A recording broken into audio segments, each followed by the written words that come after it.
नमस्कार साथियों, स्वागत है आप लोगों का कैरियर स्टडी के ऑनलाइन प्लेटफॉर्म में। दोस्तों, आज की इस वीडियो में हम लोग डिस्कस करेंगे वैदिक सभ्यता, जिसका पीरियड है 1500 ईसा पूर्व से लेकर 600 ईसा पूर्व।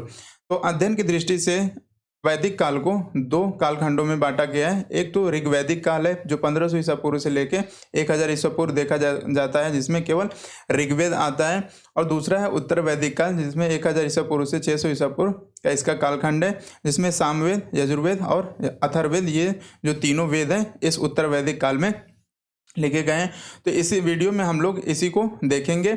और इससे पहले हम आपको बता दें कि इस वीडियो में हम लोग डिस्कस करेंगे आज केवल की कॉन्सेप्ट, जो वैदिक सभ्यता को समझने के लिए इसके की कॉन्सेप्ट क्या है, कि वैदिक सभ्यता क्या होती है और वैदिक सभ्यता क्या है, और वैदिक सभ्यता को समझने के लिए वैदिक साहित्य जो लिखे गए हैं, जैसे वेद हो गए। तो वैदिक साहित्य में क्या क्या साहित्य इसमें है, तो वेद क्या है इसको देखेंगे आज हम लोग। वेद के उपवेद कौन कौन से इसको समझेंगे कि उपवेद क्या होता है और कौन कौन से उपवेद हैं। इसमें जो वैदिक साहित्य में ब्राह्मण ग्रंथ आता है, जो कि वेदों का एक्सप्लेनेशन इसमें किया गया है कि वेद में क्या कहा गया है, तो उसको एक व्याख्या की गई है ब्राह्मण ग्रंथों के माध्यम से। आरण्यक ये भी एक ग्रंथ ही है, और जिसमें ब्राह्मण ग्रंथ में जो जो भी वेद है ये पद्य में लिखा गया है, और उसको जो पद्य होता है उसको गद्य में कन्वर्ट किया गया है, ताकि कुछ आम जन लोगों को, ताकि उसको वेदों के बारे में समझ में आए। और उसी में हम लोग उपनिषद देखेंगे। उपनिषद कितने हैं? 108 उपनिषद है, तो इसको हम लोग देखेंगे। अब देखेंगे कि पद्य और गद्य होता क्या है। उसके बाद हम लोग देखेंगे वेद किस में लिखे गए हैं, गद्य या पद्य में, और आरामाइक प्लस खरोष्टी लिपि क्या है और इसका विकास कब से होता है। और उसके बाद हम लोग देखेंगे ब्राह्मी लिपि क्या है और इसका विकास कब है। लौकिक, उसके बाद लौकिक संस्कृत देखेंगे कि लौकिक संस्कृत में ब्राह्मी लिपि प्लस प्राकृत भाषा जो आती है उसको मिला के लौकिक संस्कृत बोलते हैं, जो आजकल की प्रचलित संस्कृत है।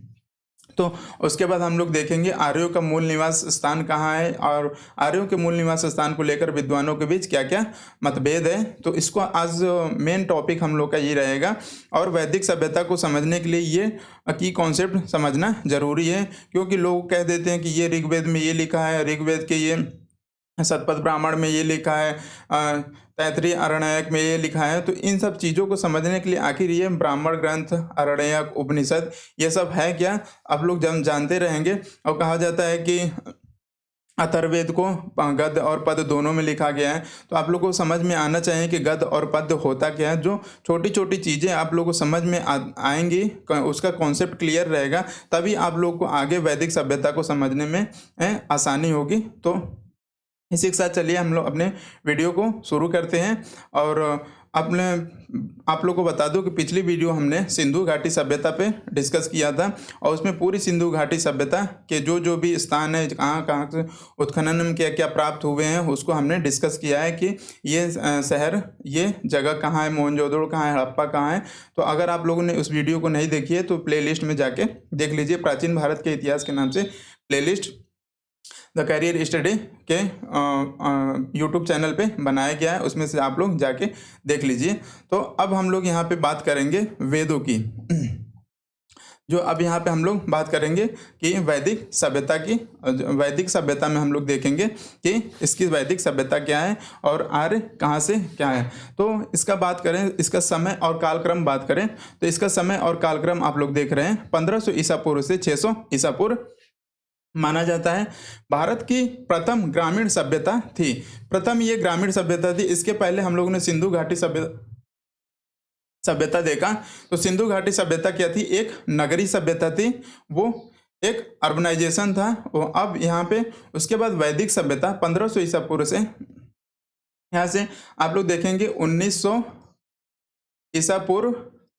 जब आप लोग वीडियो देखेंगे तो 2500 से लेके 1900 ईसा पूर्व तक क्या माना जाता है? सिंधु घाटी सभ्यता। और 1900 के बाद 17, 18, ये 17, 16, 15 यहाँ तक कोई भी सभ्यता का प्रमाण नहीं मिलता। उसके बाद हम लोग को सभ्यता का प्रमाण मिलता है 1500 ईसा पूर्व से। तो यहाँ से 1500 ईसा पूर्व में जब आर्य यहाँ पे आए, और उन्होंने इसमें इसका सभ्यता का विस्तार किया। तो यहाँ से, लेकिन आर्य क्या थे, वो ग्रामीण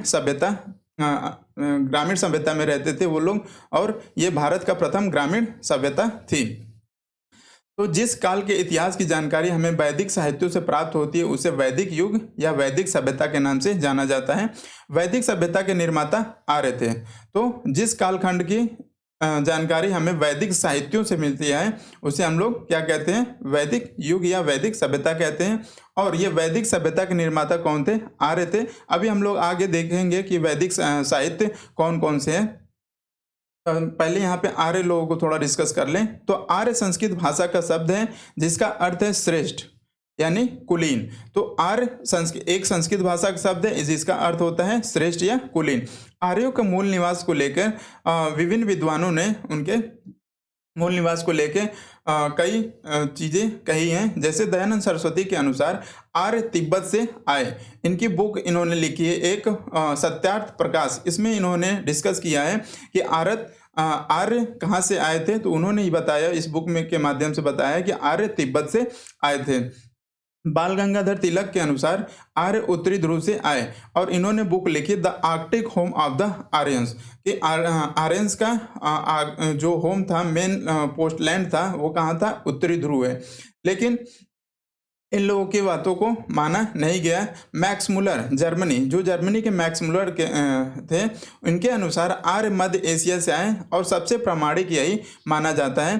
तो इस पे और भी विद्वानों ने आर्यों के आने की कई चीज़ें बताई हैं, लेकिन सबसे प्रामाणिक माना जाता है मैक्स मुलर को। तो आप लोग इसको याद कर रहिएगा कि मैक्स मुलर मध्य एशिया से आए हैं। किसने कहा है, तो आर्य कहाँ से आए, मध्य एशिया से आए हैं, वो किसने कहा है, तो मैक्स मुलर ने कहा। ये प्रश्न एक बार बना भी है और सबसे ये प्रामाणिक माना जाता है, इसीलिए इस पे क्वेश्चन भी पूछता है। बाल गंगाधर तिलक पे भी पूछा है कि आर्य उत्तरी ध्रुव से आए, ये किसने कहा है, तो वो बाल गंगाधर तिलक ने कहा है। और the Arctic home of the Aryans इस बुक में कहा है।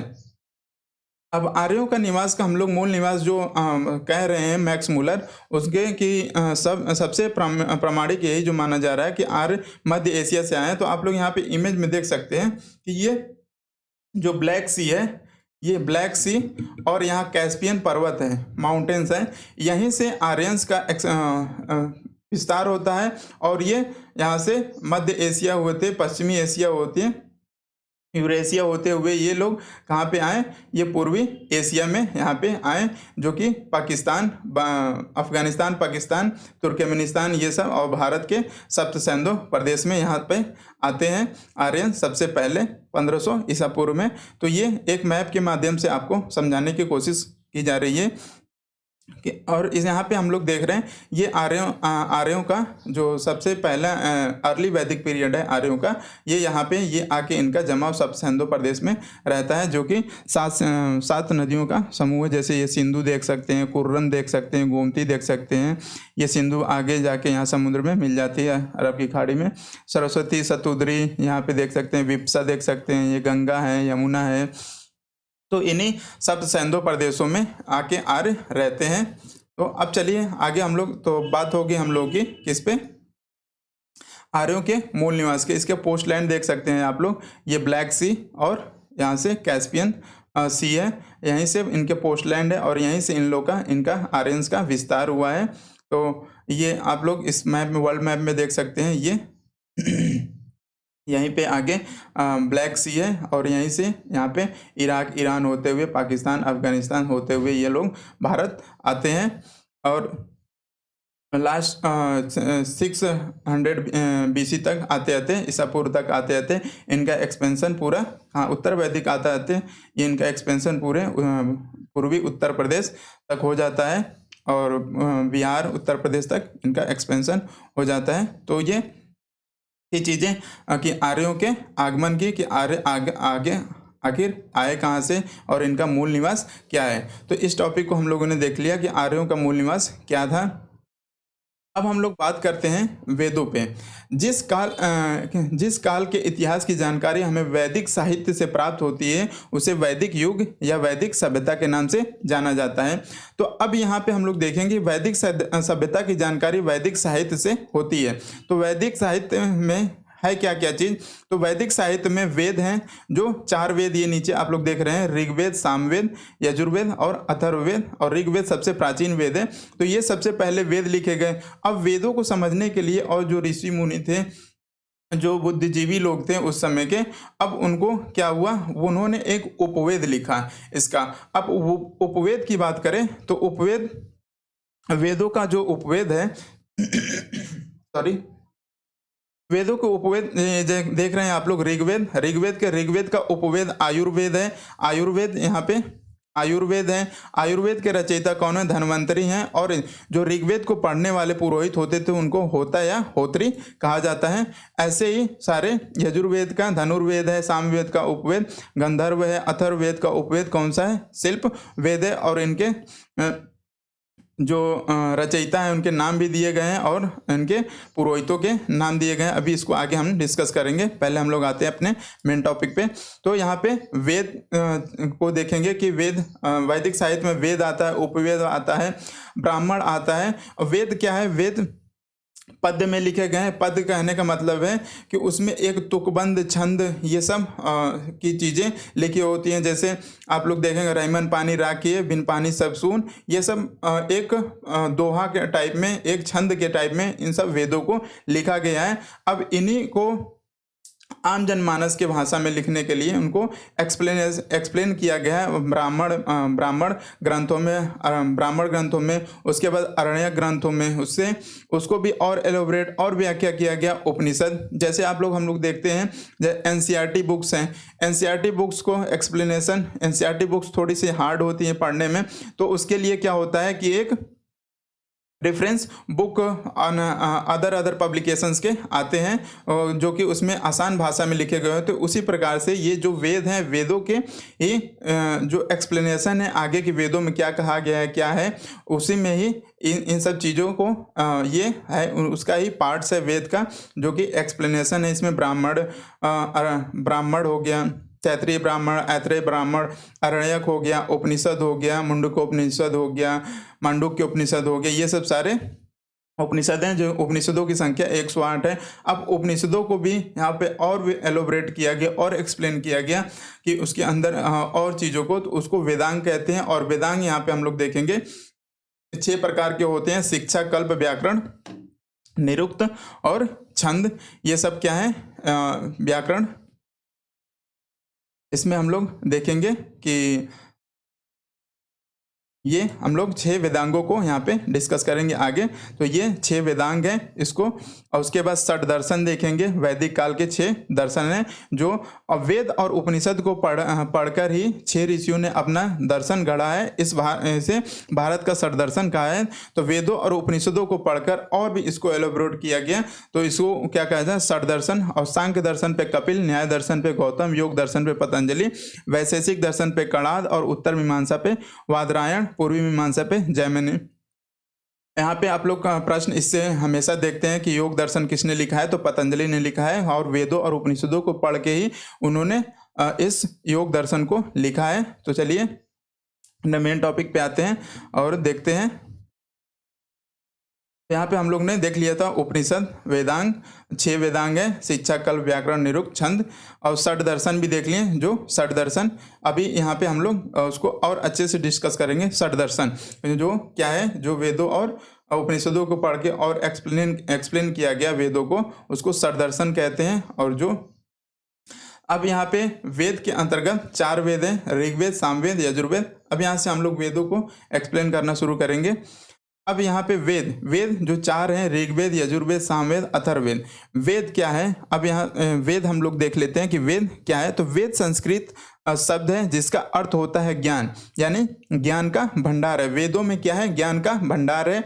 वेदों को श्रुति साहित्य भी कहा जाता है। श्रुति साहित्य कहने का मतलब है कि यहाँ पे क्योंकि आर्यों को लिपि का ज्ञान उस समय न होने के कारण वेद श्रवण परंपरा में यानी कि सुनकर प्राप्त किया गया ज्ञान है। यानी ऋषि मुनि बैठे हैं, उनके शिष्य बैठे हैं, वो ऋषि मुनि ने उनको वेदों के बारे में बताया। तो उस समय लिपि का कोई ज्ञान तो था नहीं, तो उन्होंने उसको आत्मसात किया और आगे अपने पीढ़ी दर पीढ़ी बढ़ाते गए के माध्यम से एक पीढ़ी से दूसरी पीढ़ी तक पहुंचाई जाती थी। इसी को श्रुति साहित्य कहते हैं। तो वेद क्या है? सारे श्रुति साहित्य हैं। इसमें से तीन ही वेद यहाँ पे वेदों को अपौरुषेय कहा जाता है, क्योंकि इसकी रचना किसी व्यक्ति द्वारा नहीं बल्कि ईश्वर के द्वारा किया गया है। रचयिता इसके तीन वेदों के रचयिता अपौरुषेय यानी तीन, जो ये ऋग्वेद है, यजुर्वेद है और सामवेद है, इनको कोई मनुष्य ने नहीं लिखा है, इसको किसी व्यक्ति ने नहीं लिखा है, बल्कि इसे ये अपौरुषेय है। यानी इन वेदों को ईश्वर ने लिखा है, ये यानी कि ये देव वाणी है जिसको ऋषि मुनियों ने सुना और आगे उसकी पीढ़ी दर पीढ़ी बढ़ाते गए। और उसके बाद यहाँ पे 4वीं शताब्दी ईसा पूर्व में आके हम लोग को इसका लिखित साक्ष्य मिलता है, जैसे यहाँ पे आप लोग देख रहे होंगे। हम अभी डिस्कस करेंगे कि लेखन कला कब आई। लेखन कला पे जब हम लोग डिस्कस करेंगे कि यहाँ पे देख रहे हैं लेखन कला अभी उस समय क्या है, यहाँ पे जब हम लोग पढ़ रहे हैं कि श्रुति साहित्य है, वेद अभी इस समय नहीं आया है।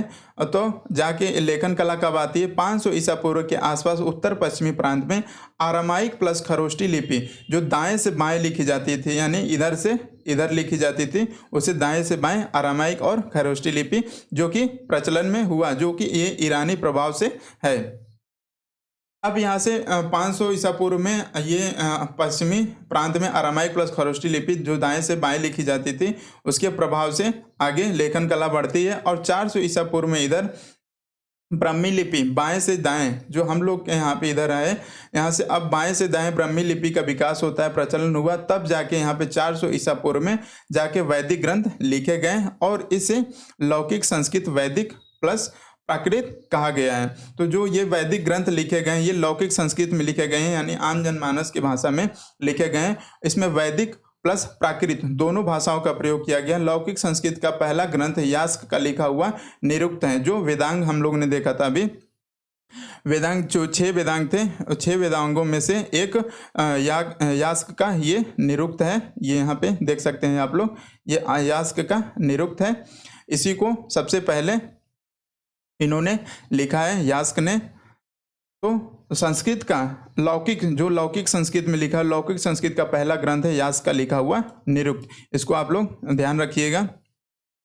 अब यहाँ पे हम लोग चलते हैं लौकिक संस्कृत। आप लोग बता दें कि लौकिक संस्कृत होता क्या है। तो लौकिक संस्कृत की बात करें तो ये वैदिक संस्कृत के बाद जो संस्कृत का विकास हुआ उसे लौकिक संस्कृत कहते हैं। लौकिक संस्कृत साहित्य में धर्म के साथ साथ लौकिक जीवन से जुड़े विषय भी शामिल हैं। लौकिक संस्कृत साहित्य में महाकाव्य, लौकिक संस्कृत साहित्य में महाकाव्य, पुराण काव्य, नाटक, अलंकार शास्त्र, दर्शन, सूत्र, विधि, कला, वास्तुशास्त्र, औषधि, गणित, मशीन, उद्योग संबंधी ग्रंथ और अन्य विभिन्न विद्याओं की शाखाएं शामिल है। तो इसमें लौकिक संस्कृत ये सब सारी महाकाव्य जो लिखा गया, पुराण लिखा गया, काव्य जो लिखे गए, नाटक, अलंकार शास्त्र, दर्शन, ये सब क्या है लौकिक संस्कृत में लिखा गया है वैदिक साहित्य में। तो ये यहाँ पे हम लोगों ने देख लिया लौकिक संस्कृत क्या है। और इसमें हम लोग देख रहे थे क्या कि 3 वेदों जो यजुर्वेद, सामवेद, ये क्या है अपौरुषेय यानी देव वाणी है। और अथर्ववेद को यहाँ पे जो लास्ट वाला वेद है हम लोग का चौथा वेद, ये अथर्ववेद को अथर्वा ऋषि ने अपने हाथों से लिखा है, इसलिए इसे अपौरुषेय नहीं कहा जाता है। यानी जो लास्ट वाला वेद है इसे अथर्वा ऋषि ने अपने हाथों से लिखा है, तो ये अपौरुषेय नहीं है। संकलनकर्ता की बात करें तो इन वेदों को जो संकलन करता है वो महर्षि द्वैपायन वेद व्यास। आप लोग ये याद रखना कि वेदों के संकलनकर्ता कौन है, तो वो वेद व्यास हैं, ध्यान रखिएगा।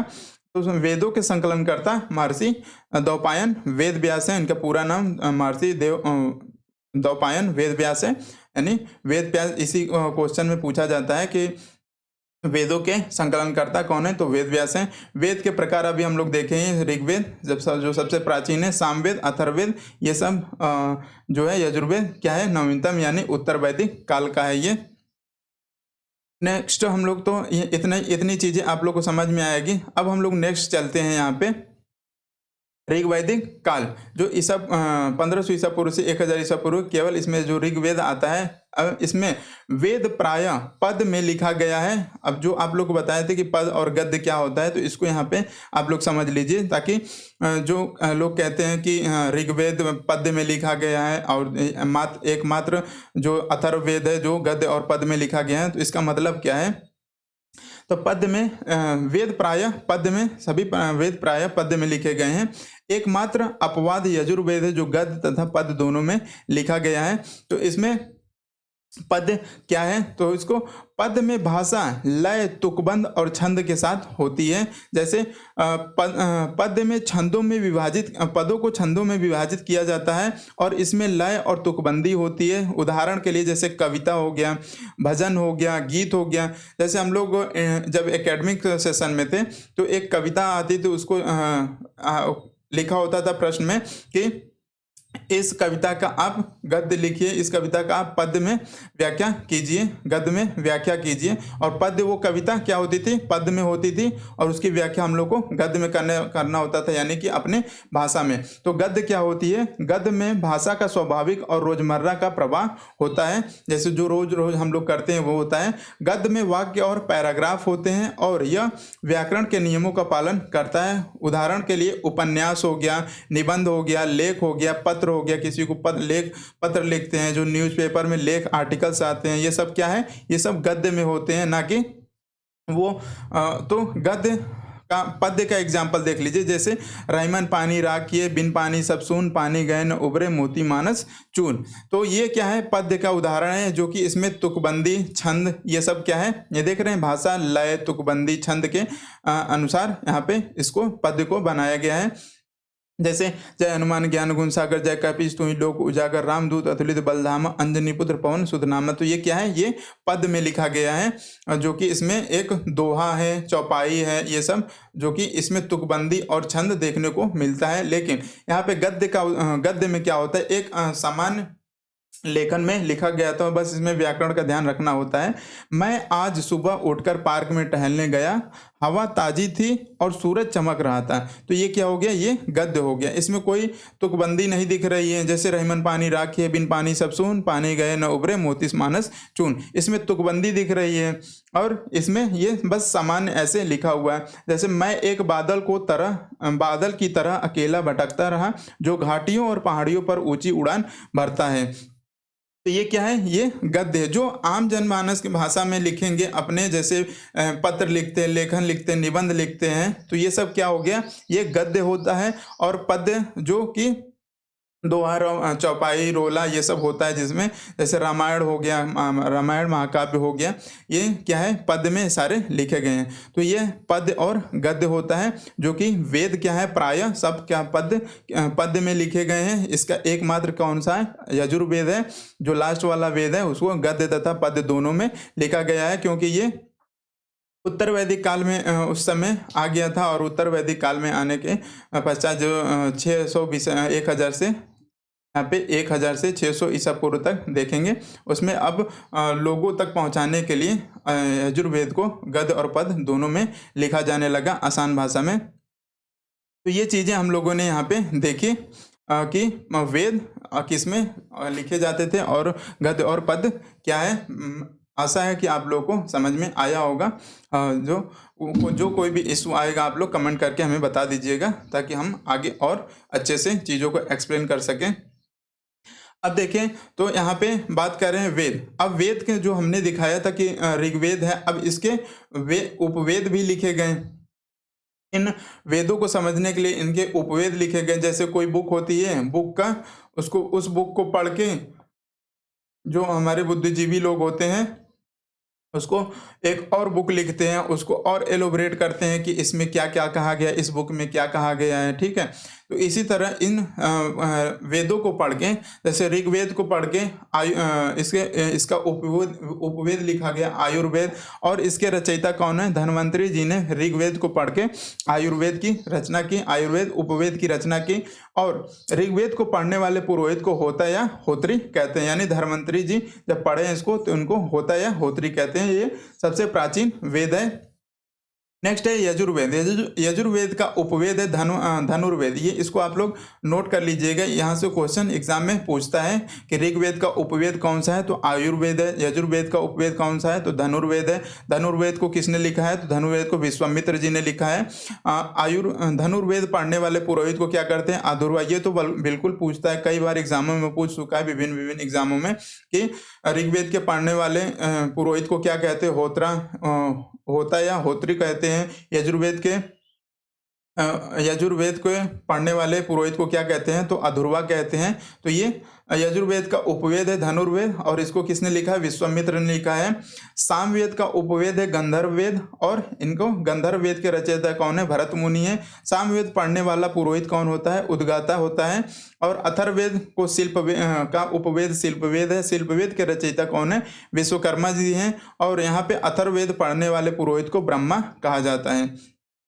तो इस प्रकार देखें तो अथर्ववेद का संबंध चिकित्सा, तंत्र, मंत्र और वशीकरण से है। और जो सामवेद है, साम का शाब्दिक अर्थ होता है गान से, यानी भारतीय संगीत का जनक कहा जाता है।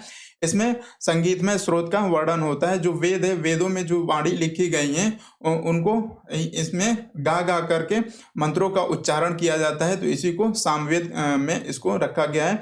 यज्ञों के नियमों और विधि विधान का संकलन मिलता है, यानी यजुर्वेद में जो उस समय के वैदिक सभ्यता में यज्ञ होते थे और उसके विधि विधान जो पूजा पाठ होता था उसका इसमें संकलन है। और बाकी जो वेद में जो लिखा गया है तो ऋग्वेद में लिखा ही गया है ऋग्वेद। अब उसको जो ऋग्वेद के पढ़ के यजुर्वेद, और क्योंकि ये तीनों वेद क्या है, उत्तर वैदिक काल के हैं, तो सबसे पहला पुराना और प्राचीनतम ग्रंथ क्या है, ऋग्वेद है।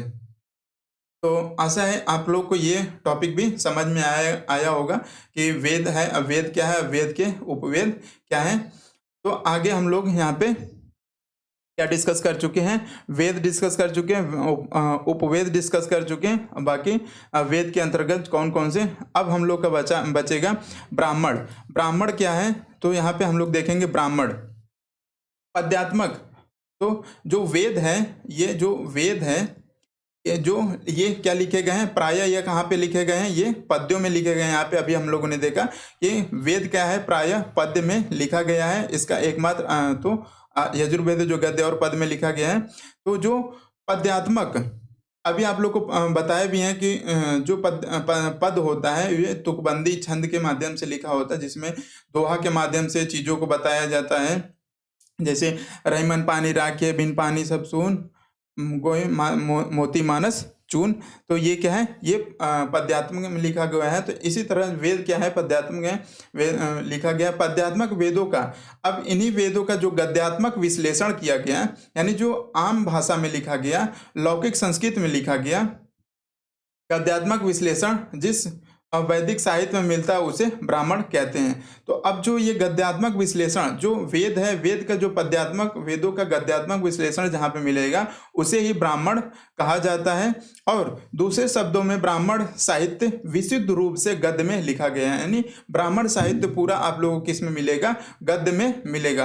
ब्राह्मण ग्रंथों को प्रत्येक वेद और उसकी विभिन्न शाखाओं से जोड़ा गया है। जैसे 4 वेद हैं और चारों वेद का एक्सप्लेनेशन किया गया, उसको पद्य से गद्य में कन्वर्ट किया गया है। तो जब ऋग्वेद को पद्य से गद्य में कन्वर्ट किया गया तो इसकी जो ब्राह्मण ग्रंथ है, जो इसके ऋग्वेद को जब पद से गद्य में कन्वर्ट किया गया तो 2 बुक यहाँ पे ग्रंथ लिखे गए, जिसको कहा जाता है ऐत्रेय ब्राह्मण। और इसमें ऋग्वेद के जो वेद हैं उसके बारे में यहाँ पे एक्सप्लेनेशन किया गया है और बताया गया कि वैदिक सभ्यता कैसी थी।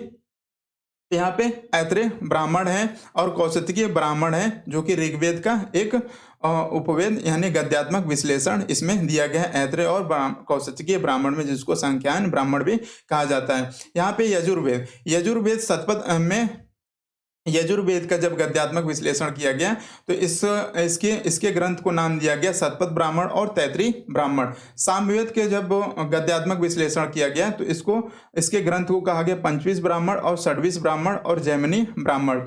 अथर्ववेद के जब इसको गद्यात्मक विश्लेषण किया गया पद का जो अथर्ववेद में, तो क्योंकि अथर्ववेद देखिए यहाँ पे अथर्ववेद क्या थे, यही एक एक्सप्रेशनल था जो कि गद्य और पद दोनों में लिखा गया है। तो इसकी ज़्यादातर चीज़ें गद्य में लिखी हुई है और जो कुछ पद्य में लिखा हुआ उसको गद्यात्मक विश्लेषण गोपद ब्राह्मण में मिल जाएगा आप लोग को। तो ये रहा हम लोग का जो पद्यात्मक से गद्यात्मक विश्लेषण को ही ब्राह्मण साहित्य कहते हैं। तो ये है ब्राह्मण साहित्य, ऐत्रेय ब्राह्मण, कौशिकीय ब्राह्मण, शतपथ ब्राह्मण, पंचविश ब्राह्मण, गोपद ब्राह्मण, ये सब सारे आप लोग को अलग अलग करके हमने दे दिया है। कहीं भी किसी भी बुक में ये सब चीज़ें नहीं बताई गई हैं आप लोग को, जो कि ये बहुत कंफ्यूजिंग होता है। लोग तुरंत कह देते हैं कि ये चीज़ें ब्राह्मण ये वाले ऐत्रेय ब्राह्मण में कही गई है और ये कौशिकीय ब्राह्मण में कही गई, पंचविश ब्राह्मण में ये कहा गया, गोपद ब्राह्मण में ये कहा गया, शतपथ ब्राह्मण में ये कहा गया है, लेकिन ये कोई नहीं बताता है कि ये सब ब्राह्मणों का मतलब क्या है। तो ये जो वेद हैं, वेदों का पद्यात्मक विश्लेषण ही क्या है, ब्राह्मण गद्यात्मक विश्लेषण ही ब्राह्मण है। और ब्राह्मण में ही इसी में ही चीज़ों को, जो वेद को कठिन शब्द हैं उनको अच्छे से एक्सप्लेन करके इनमें रखा गया है ब्राह्मण ग्रंथों में। अब नेक्स्ट हम लोग क्या देखेंगे, यहाँ पे ब्राह्मण को समझ लिया। अब अरण्यक क्या है, अरण्यक को देखते हैं। अरण्यक वैदिक कर्मकांडों के आध्यात्मिक और दार्शनिक पहलुओं का गहन व्याख्या करते हैं। तो अब ये जो अरण्यक जो वैदिक कर्मकांड हैं, जो वेदों में कर्मकांडों की व्याख्या की लिखा गया है और के आध्यात्मिक और दार्शनिक पहलुओं का गहन व्याख्या करते हैं। तो इनका जो आध्यात्मिक और दार्शनिक पहलू हैं उस समय वैदिक सभ्यता के, उसके पहलुओं का गहन व्याख्या करते हैं इसमें, और ध्यान, चिंतन, रहस्यमय ज्ञान पर जोर देते हुए उपनिषदों के दार्शनिक विकास के लिए महत्वपूर्ण सेतु का काम करते हैं। तो ये जो अरण्यक है ये वेद जो हैं ध्यान और पर जोर देते हैं उपनिषदों के दार्शनिक विकास के लिए। अब जो वेदों को पढ़ के ब्राह्मणों को पढ़ के यहाँ पे अरण्यक को लिखा गया और इसके जो इसमें और चिंतन किया गया और मनन किया गया, और कि वैदिक सभ्यता कैसी थी, उनके कर्मकांड कैसे थे, इन सब चीज़ों को और एलोबरेट किया गया और एक्सप्लेन किया गया। और उसी को ही अरण्यक यहाँ पे देख रहे हैं, वेदों पर चिंतन ही अरण्यक कहलाया। और अब इस अरण्यक के बाद उपनिषद को लिखा जाएगा। तो उपनिषद को, तो ये जो संक्रमणकालीन ब्राह्मण और उपनिषद के बीच का जो काल है में लिखा गया, जो अरण्यक लिखा गया, और ये उपनिषदों के दार्शनिक विकास के लिए महत्वपूर्ण सेतु का काम करते हैं। तो अब जब उपनिषदों और अरण्यक में और चीज़ों को एलोबरेट किया गया, उस पर चिंतन किया गया वेदों पे, उसके बाद आगे किया उपनिषद लिखे गए और अच्छे से चीज़ों को एक्सप्लेन किया गया कि वैदिक सभ्यता कैसी थी, क्या थी, तो उसी को उपनिषद कहेंगे। तो ये अरण्यक, उम्मीद है आप लोग को समझ में आया होगा। तो अरण्यक ब्राह्मण ग्रंथों और उपनिषदों के बीच एक संक्रमणकालीन कड़ी के रूप में कार्य करता है।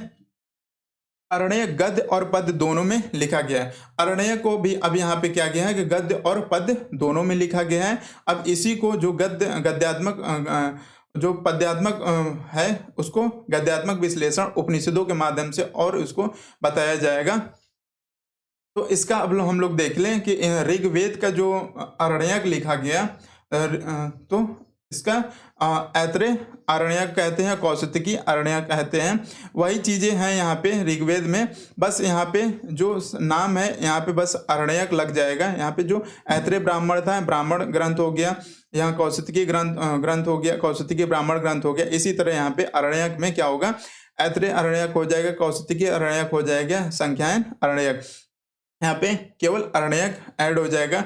जैसे यजुर्वेद में तैतृय अरण्यक आ जाएगा, और यहाँ पे ब्राह्मण में क्या था, शतपथ और ब्राह्मण और तैतृय ब्राह्मण। तो यही बस अरण्यक में यहाँ पे कुछ ऐड हो जाएगा, और यहाँ पे आगे चल के कुछ और भी ग्रंथ लिखे गए उसमें यहाँ पे दिया हुआ है। जैसे यजुर्वेद में तैतृय अरण्यक हो गया, मैत्रेय अरण्यक, बृहदारण्यक दिया हुआ है।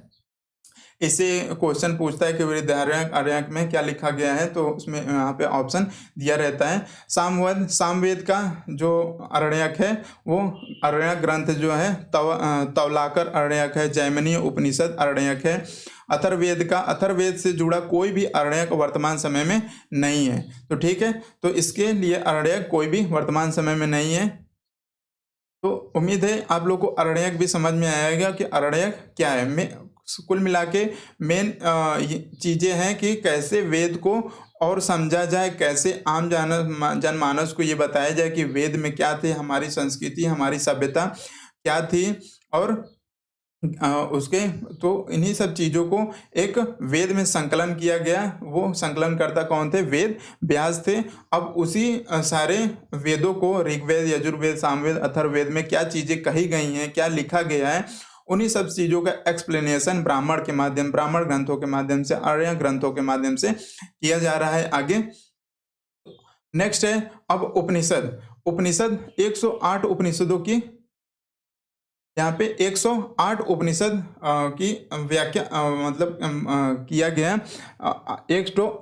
इन वेदों को पढ़ के 108 उपनिषदों की रचना की गई है। तो उपनिषद क्या होता है? उपनिषद सब 3 शब्दों से मिलकर बना है।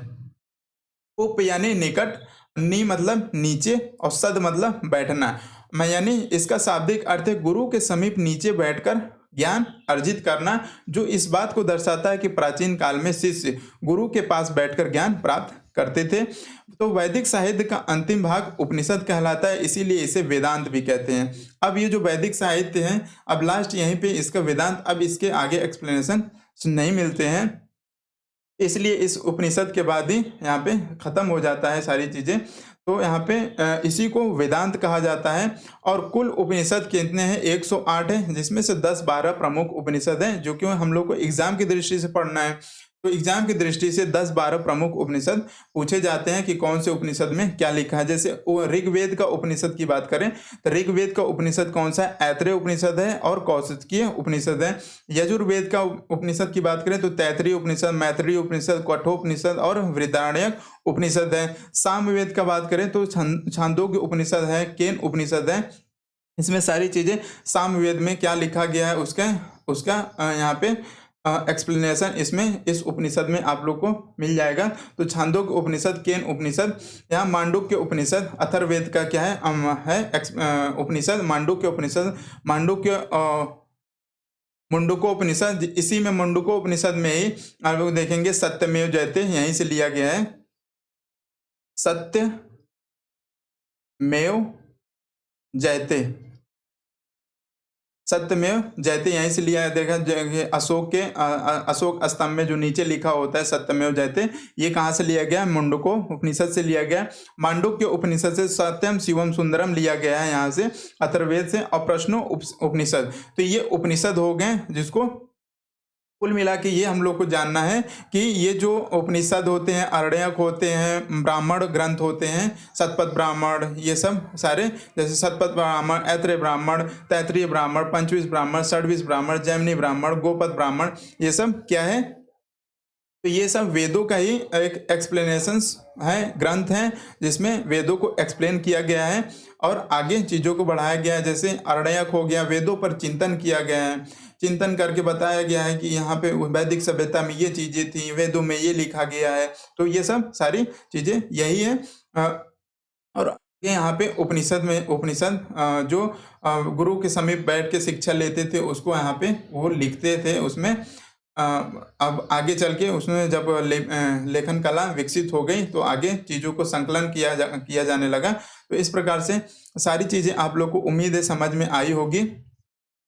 तो यहाँ पे ये 4 चीज़ें, यहाँ पे मुख्य प्रमुख उपनिषद कौन कौन से हैं देख लेते हैं कि मुक्तिकोपनिषद, इसी में एक के अनुसार उपनिषदों की संख्या 108 है।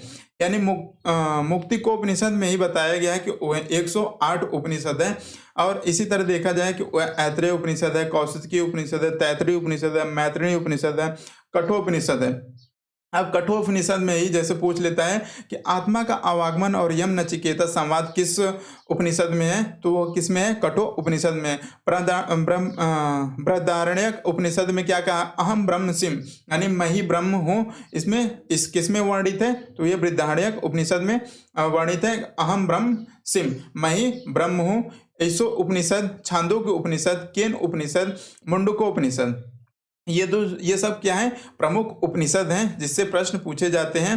तो ये मांडूक्य उपनिषद में क्या है, इससे ही सत्यमेव जयते लिया गया। अभी आप लोग को पीछे यहाँ पे बताए थे कि यहाँ पे ये सत्यमेव जयते कहाँ से लिया गया है, मांडूक्य उपनिषद से।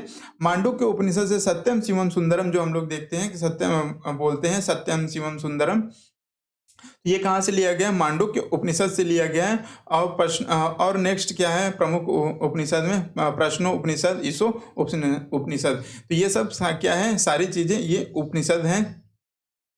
अब उपनिषद के बाद कौन सा किया गया, वेदांगों की रचना। वेदों का भाष्य व्याख्या लिखा गया, यानी वैदिक ग्रंथों को समझने के लिए वेदांगों की रचना की गई।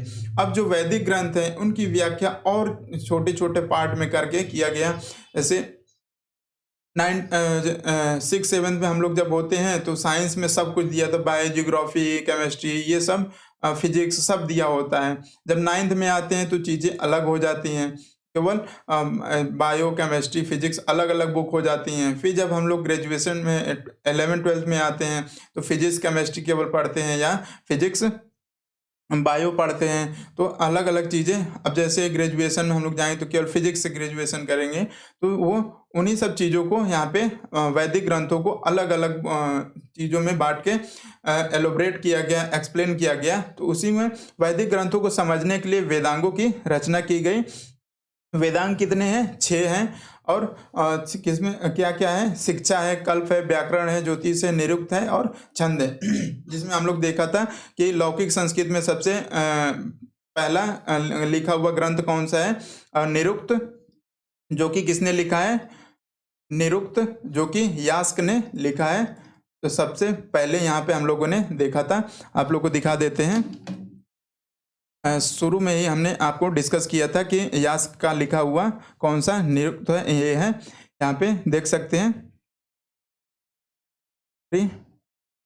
ये मैक्स मुलर यहाँ पे आ गया, यहाँ पे, यहाँ ये आप लोग को दिखा दें, ये लिखा हुआ है, यास्क का पहला ग्रंथ, लौकिक संस्कृत का पहला ग्रंथ यास्क का लिखा हुआ निरुक्त है। ठीक है, तो ये वेदांग है। वेदांग 6 प्रकार के वेदांग है। अब और जब और आगे आए 300 BC 400 ईसा पूर्व में, तो यहाँ तक आते आते जो ऋषि मुनि थे, वेदों और उपनिषदों को पढ़कर 6 ऋषियों ने, 6 ऋषि जो ऋषि मुनि होते थे उस समय के, जो विद्या ग्रहण करते थे या चीज़ों को कॉन्साइज करते थे, समझते थे वो, तो उन वेदों और उपनिषदों को पढ़कर 6 ऋषियों ने अपना दर्शन गढ़ा है। इसे भारत का षट दर्शन कहा जाता है। इसमें देखेंगे कि हम लोग सांख्य दर्शन किसने लिखा है, तो कपिल ने लिखा है। न्याय दर्शन गौतम ने लिखा है। योग दर्शन पतंजलि जी ने, यहाँ से क्वेश्चन पूछता है कि योग दर्शन किसका लिखा हुआ है, किसका दर्शन है, तो वो पतंजलि जी का दर्शन है। वैशेषिक दर्शन यानी कणाद ने लिखा है। उत्तर मीमांसा वादरायण ऋषि ने लिखा है, और पूर्वी मीमांसा जैमिनी ऋषि ने लिखा है। तो ये वेदों और उपनिषदों को पढ़कर 6 ऋषियों ने अपना दर्शन गढ़ा है। इसे ही भारत का षट दर्शन कहा जाता है। 6 दर्शन कौन कौन सा है, सांख्य दर्शन, न्याय दर्शन, योग दर्शन, वैशेषिक दर्शन, उत्तर मीमांसा और पूर्वी मीमांसा। तो ये चीज़ें आप लोग को याद रखी हैं कि भारत का षट दर्शन कौन कौन से हैं, सांख्य दर्शन, न्याय दर्शन, योग दर्शन, वैशेषिक दर्शन, उत्तर मीमांसा और पूर्वी मीमांसा। इस प्रकार से हम लोगों ने देख लिया। अब नेक्स्ट वीडियो में हम लोग देखेंगे ऋग्वैदिक काल, जिसकी सभ्यता यहाँ पे सप्त सैंधों में देखने को मिलती है। और यहाँ पे आप लोग को बताए थे कि आर्यंस कहाँ से आए और आके यहीं पे बस गए, इसी सप्त सैंधों में। और उत्तर वैदिक काल में सीधे ये लोग पूर्वी उत्तर प्रदेश तक आ जाएंगे। उसके बाद यहाँ से हम लोग चलेंगे महाजनपदों की तरफ और चीज़ों को देखेंगे, जैसे और भी देखेंगे बौद्ध ग्रंथ, जैन ग्रंथ, ये सब 6ठी शताब्दी ईसा पूर्व में आ जाएंगे। तो यहाँ तक हम लोग ने देख लिया। यहाँ पे आप लोग को सब सिंधु नदियों को दिखा दें। ये सिंधु नदी है, सतलज है, इसकी सिंधु की सहायक नदियाँ रावी नदी, चिनाब नदी, झेलम नदी। अब नेक्स्ट हम लोग ऋग्वैदिक काल में चलेंगे। ऋग्वैदिक कालीन भौगोलिक विस्तार क्या था, अभी आप लोग भौगोलिक विस्तार में आप लोग मैप में दिखाए थे, तो थोड़ा सा एक छोटा सा देख लेते हैं, जो कि कल हम लोग यहीं से शुरू करेंगे। ऋग्वैदिक में आर्य निवास स्थल के लिए सप्त सिंधु क्षेत्र का उल्लेख मिलता है, जिसका अर्थ है 7 नदियों का क्षेत्र। ये नदियां कौन कौन से, सिंधु, सरस्वती, सतलज, व्यास, रावी, झेलम और चिनाब है। ऋग्वेद से प्राप्त जानकारी के अनुसार आर्यों का विस्तार अफगानिस्तान, पंजाब तथा पश्चिमी उत्तर प्रदेश तक सतलज और यमुना के क्षेत्र का ब्रह्मवर्त का कहता था। और मनुस्मृति में सरस्वती और दृश्यवती नदियों के बीच के प्रदेश को ब्रह्मवर्त पुकारा गया है। ऋग्वैदिक काल में सर्वाधिक महत्वपूर्ण नदी सिंधु को बताया गया है, जबकि सबसे पवित्र नदी सरस्वती को माना गया है, इससे जिसे देवीत्मा, मातेत्मा और नदीत्मा कहा गया है। ऋग्वैदिक काल में गंगा का 1 बार उल्लेख आया है, जबकि यमुना का 3 बार नाम लिया गया है। तो ये ऋग्वैदिक कालीन भौगोलिक विस्तार है, यानी कह रहा है कि यहाँ पे गंगा से, यमुना से गंगा तक जो भी इसमें ऋग्वेद में गंगा का और यमुना का उल्लेख आया है। तो ये यहाँ पे मतलब कहने का मतलब इसका है कि जो वैदिक सभ्यता थी यहाँ तक इसकी विकसित हो गई थी। चलिए, उम्मीद है आप लोग को सारी चीज़ें समझ में आई होगी, और यहीं पे हम वीडियो समाप्त करते हैं। चलिए, धन्यवाद। मिलते हैं नेक्स्ट वीडियो में, जो कि होगी ऋग्वैदिक काल पे और उसके बाद उत्तर वैदिक काल पे। धन्यवाद।